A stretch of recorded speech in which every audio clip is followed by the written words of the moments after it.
व्यासपीठावरचे सगळे उपस्थित मान्यवर, ज्यांचा आज आपल्याला सत्कार करायचा आहे, त्या सत्काराचे कष्ट घेऊन खरा मान ज्यांनी मिळवला ते सगळे मानकरी कार्यकर्ते बंधू भगिनी, पत्रकार मित्र बंधू आणि भगिनींनो, जोडून दोन कार्यक्रम आले. आपल्या सगळ्यांचे आदरणीय नेते बेनके साहेबांचे यांचं द्वितीय पुण्यस्मरण. बेनके साहेबांची जी काही कारकीर्द राहिली जुन्या पिढीला जास्त स्पर्धे, नवीन पिढी आतोत शेठ बरोबरची राजकारणात सार्वजनिक जीवनात यायला, आणि बेनके साहेब आपल्यात होते परंतु त्यांचं सार्वजनिक वावर थोडासा थांबलेला होता प्रकृतीच्या कारणास्तव. 2 निवडणुका हरल्या आणि 4 निवडणुका जिंकले. या जुन्नर तालुक्याचा काळे साहेब असा परिपाठ होता, तुमच्या वडिलांसहित एकदाच आमदार करायचं बाजूला काढायचं. बेनके साहेबांनी त्या परंपरेला छेद देणारं एक इतिहास बनवला त्यांनी. नंतर 4 विजय त्यांच्या नावावर झाले. आम्ही सगळे भाग्यवान आहोत, व्यासपीठावरचे सगळे. अतुल शेठचे जरी ते जन्मदाते असतील तरी आम्हाला जास्त त्यांचा सहवास मिळाला हे आम्हाला अभिमानानं सांगता येतं. मार्गदर्शन मिळालं, आम्ही जास्त काळ त्यांच्याबरोबर घालवलं. म्हणून सामाजिक जीवनामध्ये कार्य कसं करायचं, लोकांच्या बरोबर कसं राहायचं, कुलकर्णी साहेबांनी सांगितलं ते वस्तुती आहे. आपुलकी जवळ आला त्याला जिव्हाळा द्यायचा, पाठीवर हात टाकायचा, आरेला कार्यसुद्धा करायचं आणि हाकेला ओ द्यायची. ही तत्व बेनके साहेबांची होती आणि ती आपल्याला पुढे घेऊन जायची. मला वाटतं आता अतुल शेठ त्याचा परिपाठी किंबहुना त्याचा दडा गिरवण्याचं काम ते व्यवस्थितपणे करतात. दुसरे आपले नेते या निवडणुकीच्या माहोलातून आपण बाहेर आलो, त्या निवडणुकीच्या माघारीच्या नंतर पहिल्या दिवशी अकल्पित अशा प्रकारचा दुर्दैवी घातपात किंबहुना घातपात सदृश अपघात झाला. दादा माझे कसे जुन्या इतिहासामध्ये आपल्याला माहीत आहे. शत्रूच्या गोटात जाऊन तिची छावणीचे कळस कापून आणणारी जी काही शूरवेद्य पूर्वीच्या काळात होती त्याच्यामध्ये दादाची गणना होती. आपल्याला कदाचित माहीत पडणार नाही, शेवटपर्यंत अंधारात राहील. पण पवार साहेबांनी काही मोहीम आज सांगितलं त्या दादानी बिनदिक्कतपणे स्वतःच्या अंगावर घेऊन पूर्ण पार पाडल्यात हे आपल्याला त्या ठिकाणी जाणवतं. आणि मग दुर्दैवानं मधल्या काळामध्ये आपण 2 नेत्यांमध्ये विभागले गेलो. सगळ्यांची तगमग चालायची. अनेक वेळा अतुल शेठने संपर्क साधला, पण काहींची विचारधारा होती आणि काहींचं वास्तवात आता इथून पुढं कसं जायचं या अनुषंगाने याचा फटका आपल्याला सगळीकडं विधानसभेपासून प्रत्येक निवडणुकीत थोडेफार फरकानं बसायला लागला.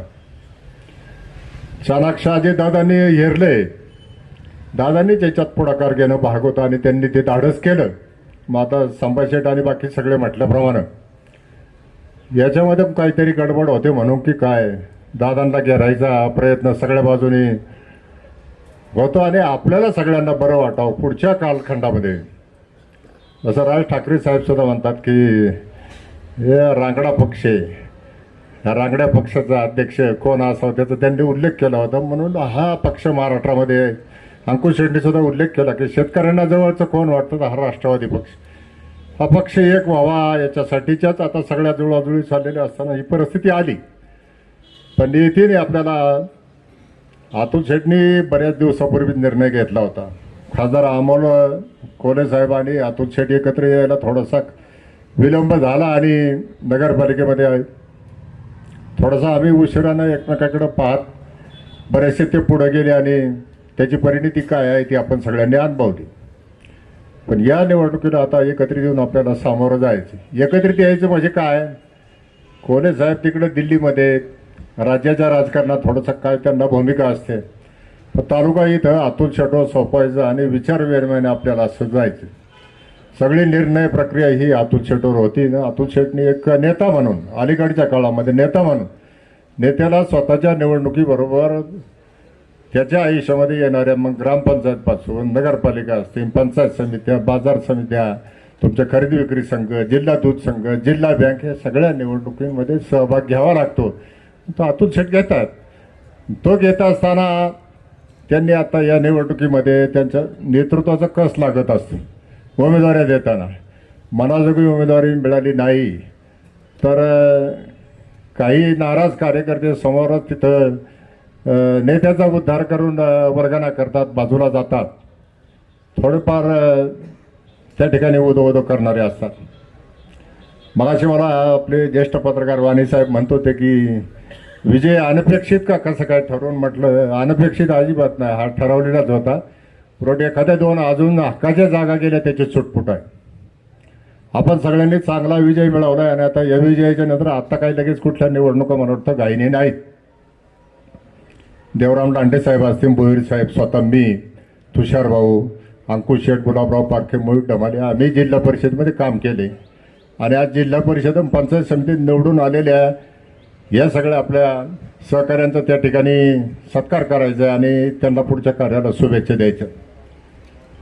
आम्ही आमच्या अनुभवाचे बोध सांगतो. आता दादा आपल्यात नाहीत परंतु दादांच्याच व्यक्ती या जिल्ह्यावर पालकमंत्री राहते आणि आपण सगळेजण एक आहोत. आम्ही जरी एवढ्या वेळा जिल्हा परिषदेमध्ये प्रतिनिधित्व केलं पण आम्हाला भरघोस निधी सगळ्या पत्रकारांना आणि कार्यकर्त्यांना मी सांगू इच्छितो की 2017चीच आमची आताची निवडणुकीचा आम्ही अनुभव, अंकुश शेठ असेल, मी असेल, मोहित भाऊ असेल, गुलाब शेठ, 17 साली काहीच निधी त्या ठिकाणी द्यायला शिल्लक ठेवलेला नव्हता. देवराम साहेब आमच्याबरोबर होते. 18 साल उजाडलं, थोडा थोडा निधी दिला. मोहित भाऊ डमाले म्हणजे येऊ सगळा निधी दिला. आपल्या खिशातून पैसे घालून काम करा लागेल याच्याकरता आपण सदस्य झालो का इतके खटाटोप केला. पण मित्रांनो 19 साली अतुल शेठ आमदार झाले आणि तिथून पुढे निधीचा ओघ चालू झाला. कारण जिल्हा परिषद सदस्याचा मूळ स्रोत जो आहे तो जिल्हा नियोजन मंडळ आहे. पालकमंत्र्यांच्या मार्फत तो निधी देता येतो. आता तो निधी आम्हाला त्या ठिकाणी चांगल्या प्रकारचा दिला. आमच्यामध्ये थोडंसं उजवड डाव केला असेल. अतुल शेठनी काही मंडळींना थोडा जास्त निधी दिला असेल आमच्या सदस्यांमध्ये.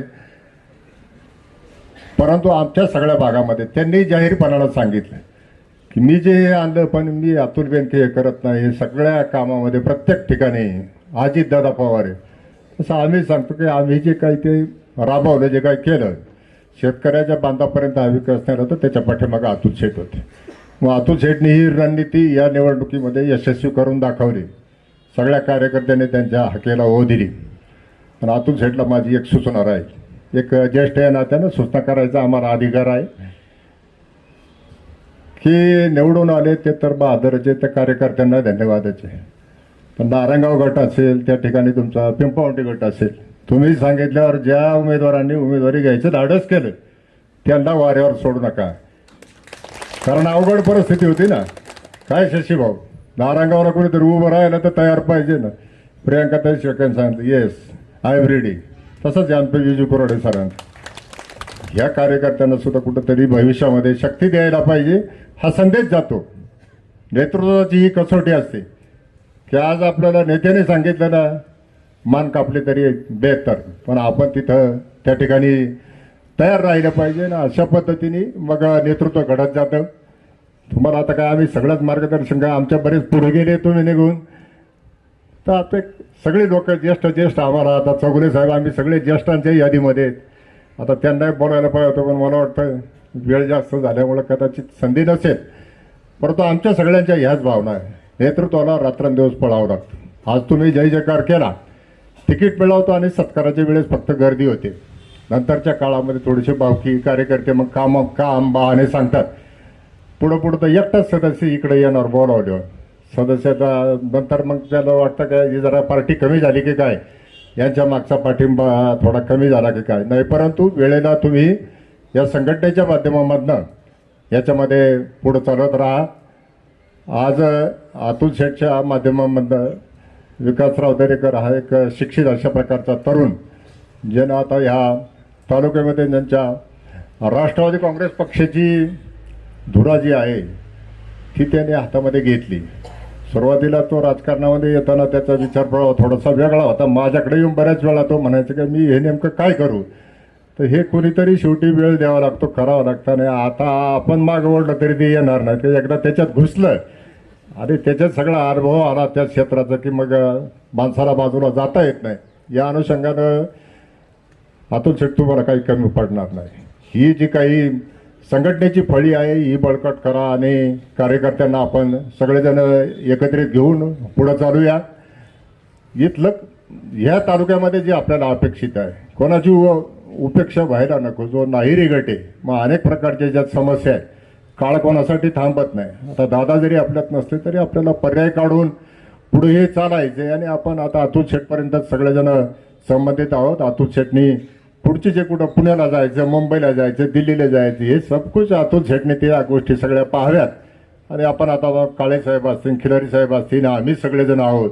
आपण सगळेजण एक दिलानं पुढच्या कालखंडामध्ये या तालुक्यामध्ये लोकांना दिलासा देण्याचं काम निश्चितपणानं करू. या दोन्ही नेत्यांचं जे काही कार्य आहे, जे काही आपल्या संस्कार आहेत, ते संस्कार आपण पुढे नेण्याचं काम करू.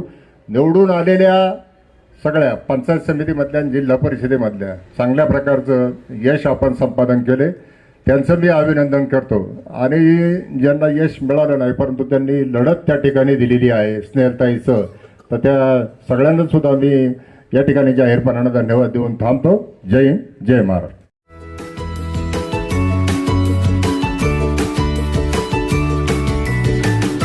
बातम्या शेतीच्या, बातम्या मातीच्या, बातम्या अन्यायाच्या, गुन्हेगारीच्या,